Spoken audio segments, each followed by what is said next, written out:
చల్లటి వాతావరణంకి వేడి వేడిగా సింపుల్ చికెన్ ఫ్రై. స్టవ్ మీద కడాయి పెట్టుకొని ఆయిల్ వేసి వేడైన తర్వాత జీలకర్ర, ఆనియన్, పచ్చిమిర్చి, ఎల్లిపాయ ముద్ద వేయండి. ఎల్లిపాయ ముద్ద వేస్తే టేస్ట్ చాలా బాగుంటుంది. ఆనియన్, పచ్చిమిర్చి మంచిగా ఫ్రై అయిన తర్వాత నీట్గా వాష్ చేసి పెట్టుకున్న చికెన్ వేసుకొని మంచిగా మిక్స్ చేసుకొని చికెన్ని 50% వరకు ఉడికించండి.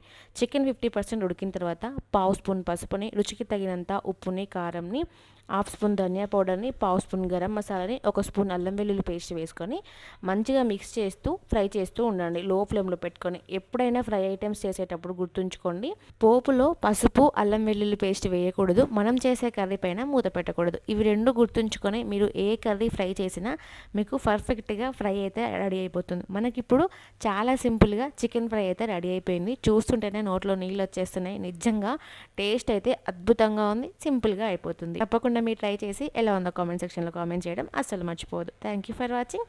బాయ్.